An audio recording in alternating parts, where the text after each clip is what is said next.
ஆயிடுச்சு. சரித்திரம்லாம் காலாவதி ஆயிடுச்சு. அத பத்தி தெரிஞ்சா என்ன பண்ண போறோம்? பாட புத்தகத்துல அத படிச்சு மட்டும் என்ன பண்ண போறாங்க? அப்படின்னு கேட்கிற டீச்சர்ஸையே நான் பார்த்துருக்கேன் அப்படின்னு இவர் சொல்லுவாரு. பட் என்னன்னா, நம்ம வாழ்ற நம்ம சூழ்நிலை, நம்ம கூட இருந்தவங்க, நம்மளோட முன்னோர்கள், நம்மளோட தாத்தா, பாட்டன், பூட்டன் அவங்க செஞ்ச வீரம், அத பத்தி எந்த அந்த கலாச்சாரம், அந்த பண்பாடு, அவங்களோட வீரம், அந்த தைரியம் இப்படியெல்லாம் இருந்திருக்காங்களா? அப்படிங்கிற ஒரு அத பத்தி கூட நம்ம வந்து தெரிஞ்சுக்காம போறதா ரொம்ப மோசமான நிலை அப்படின்னு சொல்றோம்.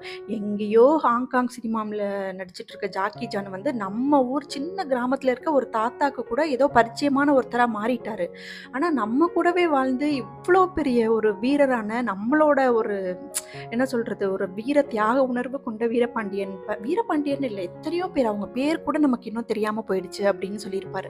சுதந்திர போராட்டம்லாம் வெறும் காகித குறிப்புகளா மட்டுமே ஆயிடுச்சு அப்படிங்கிற காலத்துல நம்மளோட புதுக்கோட்டை மாவட்டத்துல பொன்னமராவதிக்கு அருகில குமாரப்பட்டி அப்படிங்கிற ஊர்ல தான் அந்த காட்டுல தான் வீரபாண்டிய கட்டபொம்மன் வந்து காட்டி கொடுக்கப்பட்டார் அப்படின்னு இருக்கு. அங்க வந்து இவர் போயிருக்காரு. பட் அங்க என்னன்னா அந்த காடு இன்னும் வந்து மக்களால நேசிக்கப்பட்டு பாதுகாக்கப்பட்டு வருதாம்.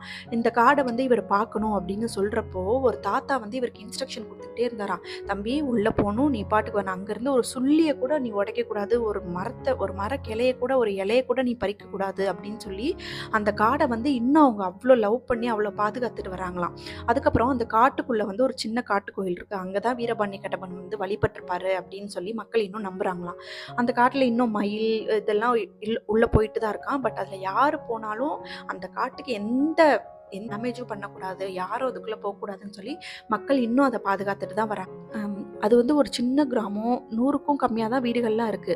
பல 100 வருஷங்களுக்கு முன்னாடி உள்ள மரம் எல்லாம் இன்னும் அந்த புதர் மண்டி போய் தான் கிடக்கு. அந்த நிகழ்வு வந்து நிஜமோ பொய்யோ, பட் மக்கள் வந்து இன்னும் அந்த ஒரு கில்ட்டி ஃபீலிங்ல அவர் வாழ்ந்த காடு நம்ம காட்டி கொடுத்துட்டோமே, இந்த காடையாவது நம்ம பாதுகாக்கணும்னு இன்னும் பாதுகாத்துட்டு தான் வர்றாங்க.